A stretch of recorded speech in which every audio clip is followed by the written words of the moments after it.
Oregon Moto John here. Hello everyone, I'm excited to get out on the FE350S today, and we're just going to go hit a few trails. I've got the KTM and Husky Best Dual Sport Bikes Power Up Kit on this bike, so we're going to try it out today. So let's go for a ride.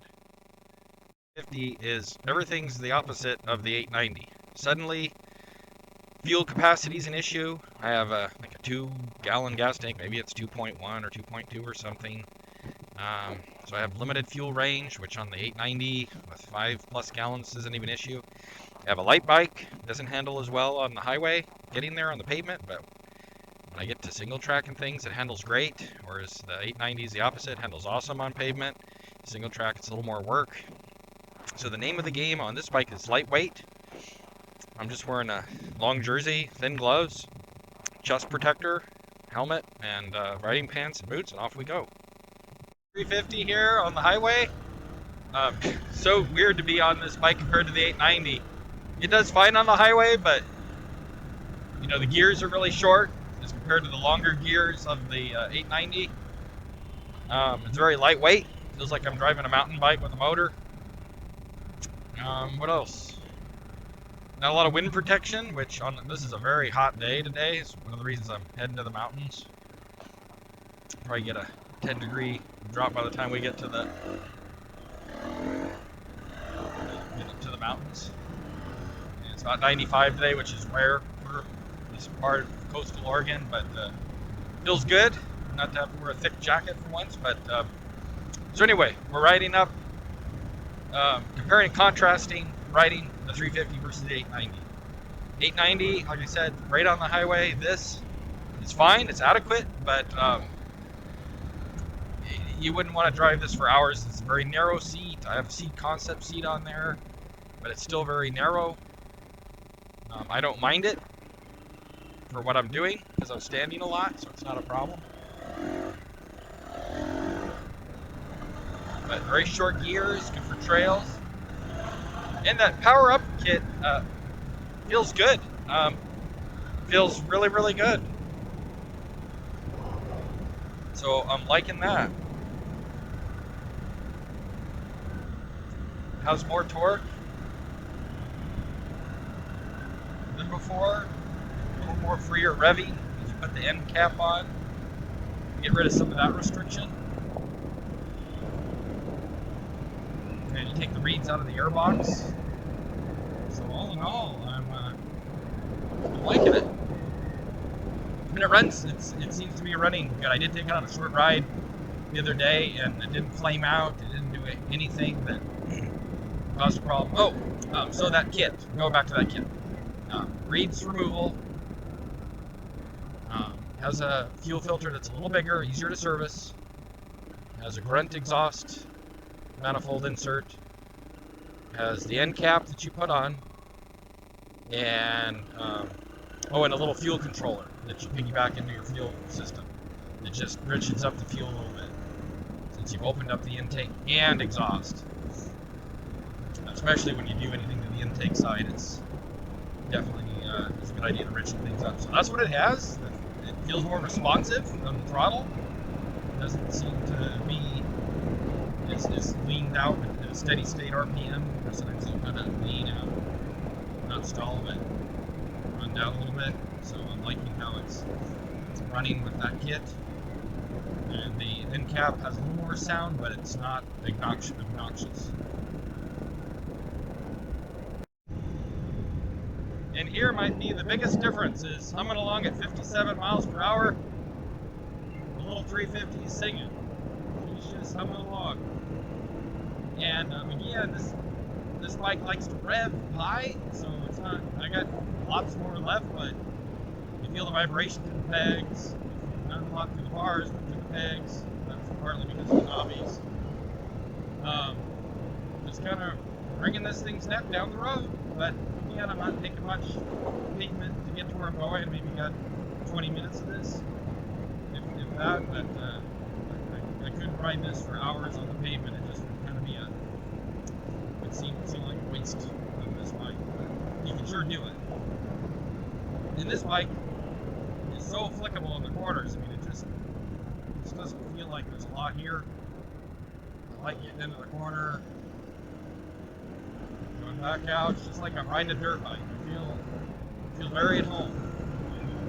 Singing down the road on this little 350. Lots of fun. Makes me smile because I feel like a kid that, is going down the highway without his license. But I am licensed, and this is licensed, so it's all good. But it reminds you when I was a kid. Sometimes you'd have a couple hundred yards of pavement to get to this favorite swimming hole, and you'd get off the road, the dirt road that you took to get there, and you had this little bit of a section you'd kind of ride on the side of the highway kind of a thing, and it's kind of that excitement about getting a dirt bike out and ripping down the highway. And this kind of gives me that same feel. I feel like, oh man, I'm doing something wrong, but you're not. It's just a lot of fun. But completely different than the 890. I guess that's the point I was trying to make. Sorry about my going down a sidetrack, a little memory lane. So this bike is still pretty light and nimble in the corners, so that's a nice plus. Kind of reminds me of driving a super moto on the highway, although I am running about as aggressive knobby tires as not approved on this. That's knobby, but lots of fun through the twisties here. But definitely not an 890. It doesn't feel quite as planted. And I'll be on some gravel here in a second. And I noticed that the lighter bike just kind of skates around on top of the gravel a little more. It's kind of reminds me of like a little honeybee or something. I just kind of buzz around, and there's the 890 just digs in, feels planted. So here we are hitting a little gravel. And although it's very lightweight, kind of hang the back end out a little bit. My front end's bouncing around, and it's just a very different riding experience than the 890. Oh, yep, there comes the back end. But it's a lot of fun. I love how this thing just likes to rev. You can hear that motor just revving. But definitely I'm skipping around on this gravel road, washboard. The 890 can settle in and just eat this up, and I've got to watch it because I'm just skipping around on this stuff. And I've got full-on new knobby tires, but there just isn't a lot of weight. There isn't a lot of weight to help you find traction. I'm having to actually be careful with the throttle so that I can find even a little traction with this bike. In a 350, I had a 500 for years, and I just like how lightweight this is when I hit the trails, and that's what this is for. If you have to buy one bike, then I think you need to go to a 500 or a 690 or something. For the highway, be a little more tolerable, but if you want something just pure for like what I'm doing today, I'm going to be doing mainly off-road and some single track stuff. This is what I take. And you can cruise along on gravel just fine. It's just I'm hopping around on the gravel just a little bit more. But 890 is a great do-it-all bike. 350 is kind of a dirt bike that's plated, really. Up into the towards the mountains, a little more gravel before we get to single track.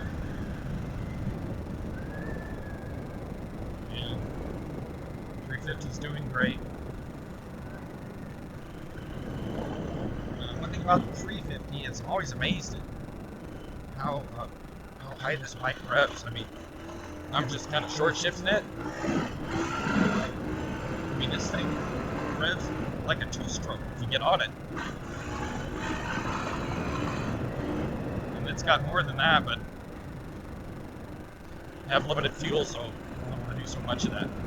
And what I like about the 350 is if you rev it out, you get lots of wheel spin. But if you don't, it finds traction because there's not too much wheel spin. 350 is starting to look at a little more at home up here in the forest.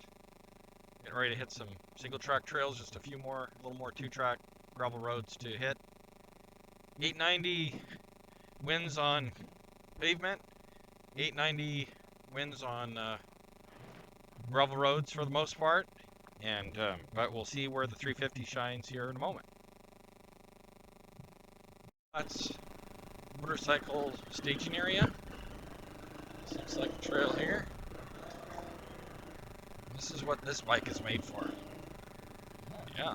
Yeah, roots and ruts. And what's nice about this bike is it's not intimidating to go over things. I could do this with the 890. It would just be a bit of work. This, you're not as worried as if you drop it, tip it over. It's not that big of a deal to pick it back up. You can see things get narrow up here after this little stream crossing. And this bike's so narrow, it's not a big deal. Just kind of idle it on through. Keep your momentum going. Lots of roots and rocks.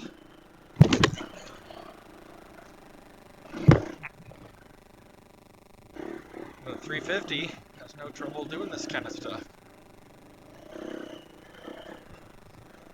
Lots of stuff to dodge.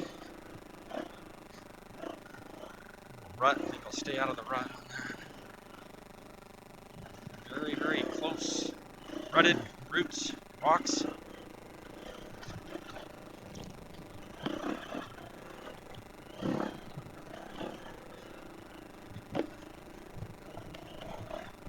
This is pretty steep in the rut.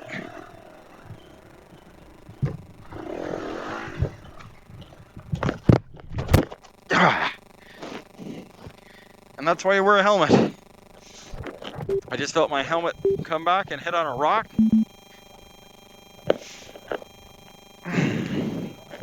Pretty steep. Intercom failed. Try again later. That's the rock I just hit my helmet on. That would have hurt without a helmet. Okay, let's go back to the bike here. Got a rock in my glove. I want to get that out.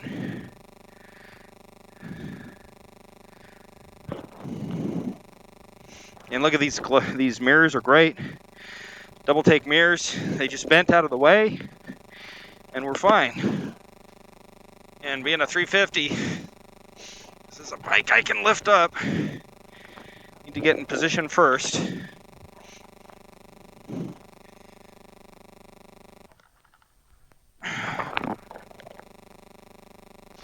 There we go. We're back up.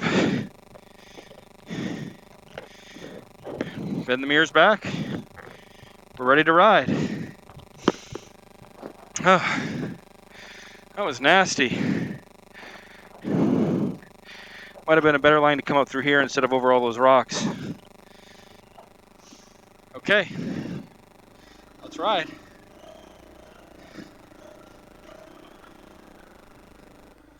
I want to keep the momentum on these uphills, but yeah, back there, I was just not in a good line at all. I was in a rut, and then I came out of a rut, going up a steep area. There was just no way out. But man, that helmet saved my head on that one. I felt it go crack. I'll probably inspect my helmet when I get home. That's the difference with a helmet, is you hit your head on that, regular up boulder, I'm walking away, I'm riding. If I hadn't had a helmet, who knows what would have happened.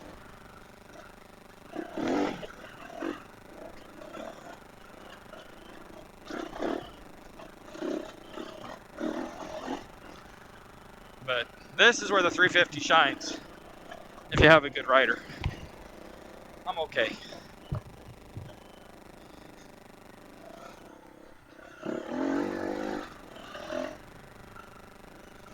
More trails here. The 350 does have decent torque. I mean, I was lugging it around that sharp switchback in second, and it did fine. This is kind of a rocky section through here, so you gotta watch intermittent boulders. I need to hit my head on any more boulders today. Had to clear a bug out of my helmet, felt it crawling back on my head. I ride with earplugs for my hearing, but also so that bugs can't get in my ear while I'm riding. I've had a buddy where they had that happen. This is kind of a creek bed, so I'm gonna slow it down through here.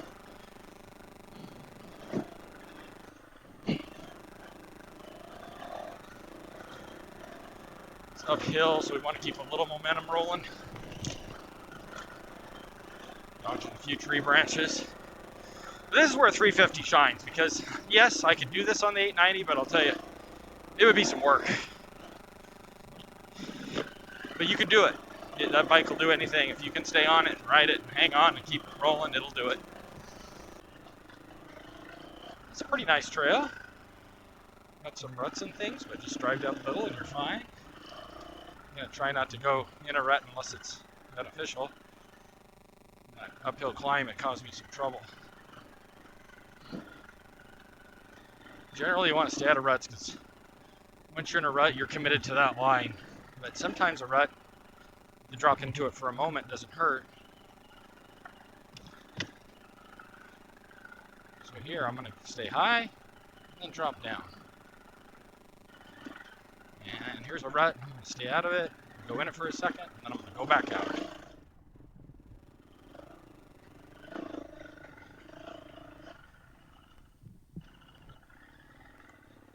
So the trail looks like it kept going if I took the other.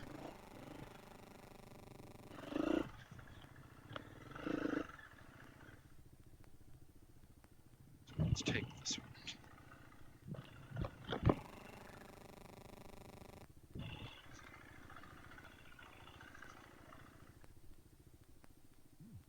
It's steep.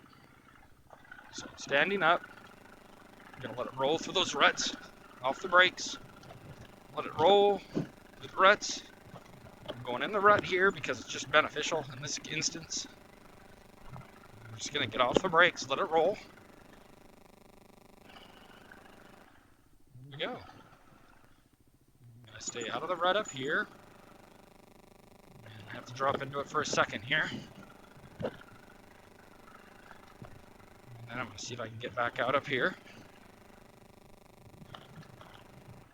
And looks like we're going to be in and out of the rut here. I'm going to cross over to the other side. Light on the brakes so it doesn't pull me back in. There we go. Just feathering the brakes through some of this stuff. And then it looks like the trail cleans up again. So little segments like that just get a little touchy when there's weight.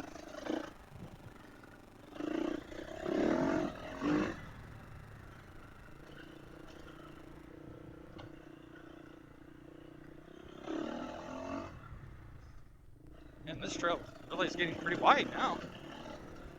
Start off as single track, but it's widening out a bit. Some side-by-sides come through here, quads or something. Which isn't bad. Ooh, lost front end. Which isn't bad, it keeps us nice and wide.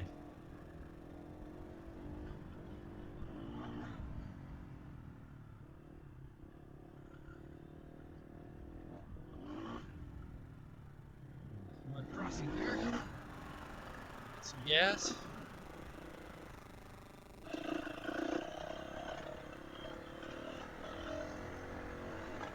A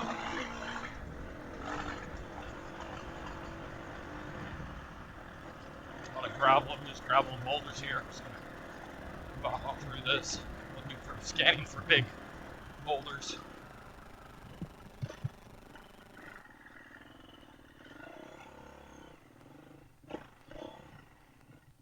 Trail here, which is cut off. Okay, let's try that.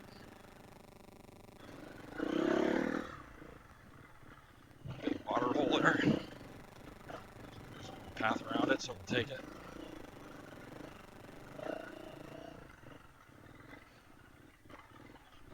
Put a root there. I'm gonna go through the rut.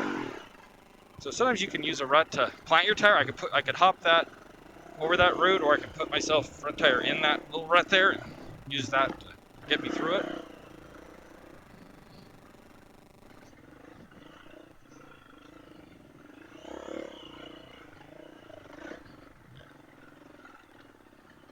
As we're standing up again can help, feathering the clutch. This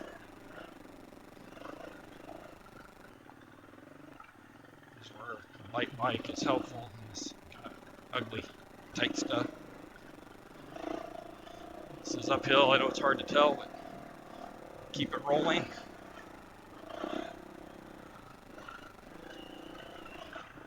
Different trail. So on all but the tightest single track, the 890 is my favorite. And if I had to buy one bike, it'd still be the 890 because it does everything so well.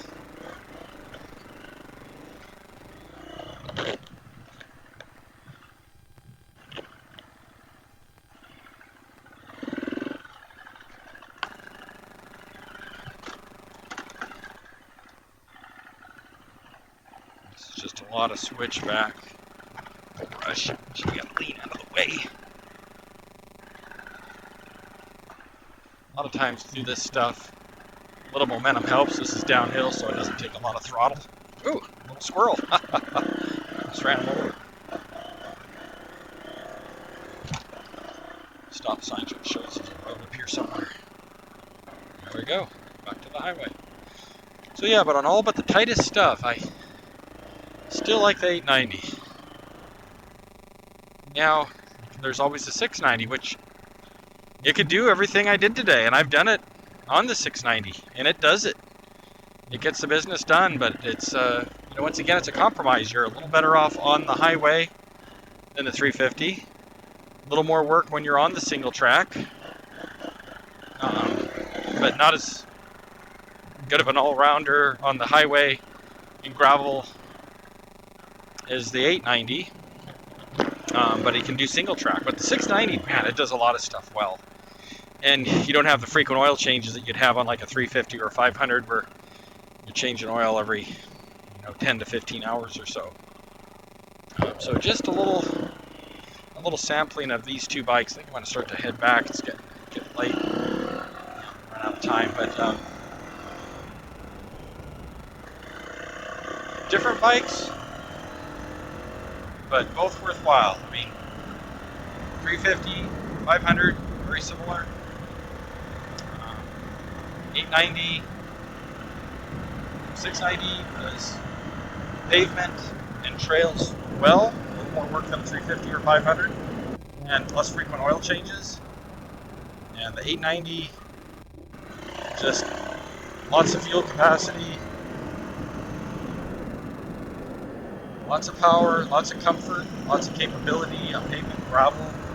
You can do some open two-track, single track if it's open, but if it starts to get too narrow, you're going to dump the bike. And stuff that you saw I was riding today, if I feel like I'm going to potential to dump the bike, maybe that's a good summary.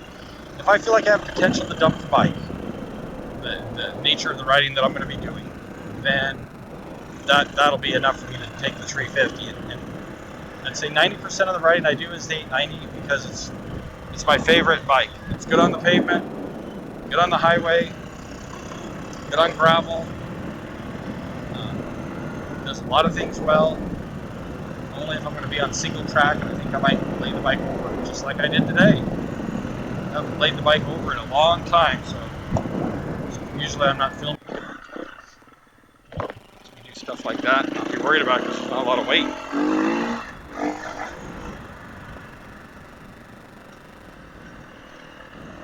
So I hope that helps. Talk about the differences a little bit between some of the bikes, 890 versus the 350. So the 350 and the 500 are very similar in weight and capability, just more power and torque with the 500, whether it's a 501 or KTM. I went with the Husky on this 350 over the KTM only because it has a linkage system in the rear suspension, and it lowers the back seat by, I can't remember, 3/4 of an inch or something. I've taken the same road with my 890 many times that I'm on right now, and I never realized how bumpy this road was before. I mean, that shows you how good the suspension is on the 890 and the weight of the bike and the chassis. I just didn't realize I'm kind of, having to stand up a lot, times when I'd sit on the 890, and I just never, that bike really hides the terrain. So just something to consider between those two bikes. If you don't need that lightweight bike, then of a 350 or 500 or something, I really think 690 or 890 serve you better on gravel roads. Just the weight. There's times when that weight and everything actually helps you. It helps you on everything but the tightest terrain. I mean, you know, a little weight, especially the way the 890 carries its weight so low. And the 690 never a little heavy to me. So just something I was riding along here. I'm like, man, the 890 smooths this road out somehow. And the suspension on the 350 is decent. A lot of people get them and, you know, rework the suspension, which I get that. For what I'm doing, it's adequate.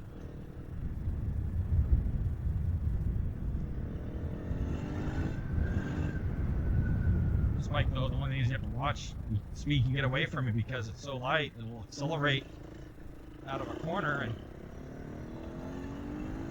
you don't realize how fast you're coming into a corner. You can come into corners a little hot.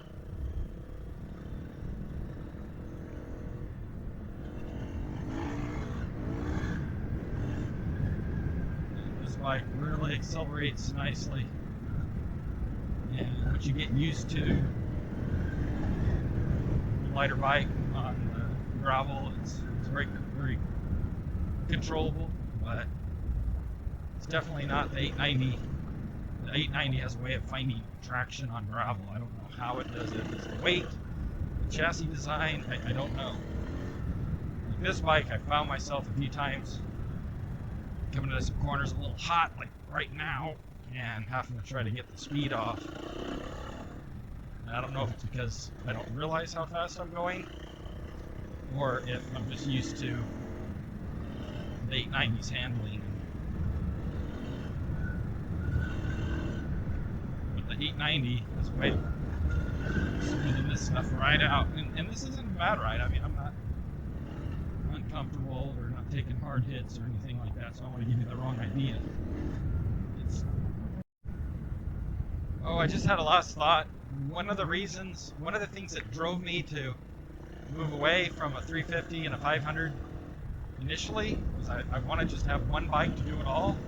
What drove me to the 690 was all the oil changes. The 690 and the 890 you can have pretty infrequent oil changes. It's like 6,300 miles or something like that or more. You know, I end up doing it once a year.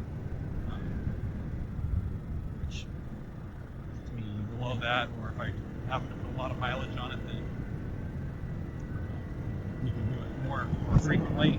But like this bike, I rode it a while back, a couple hours. I rode it a couple hours today. I got 2 more times out, and then I'm going to do an oil change every 10 hours or so. Change the oil. So I don't know.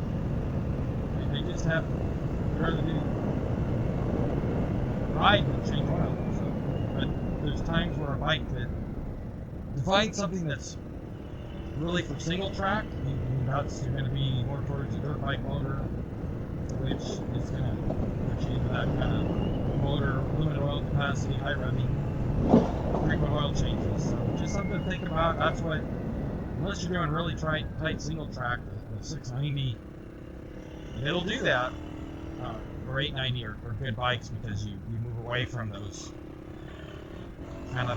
frequent oil changes.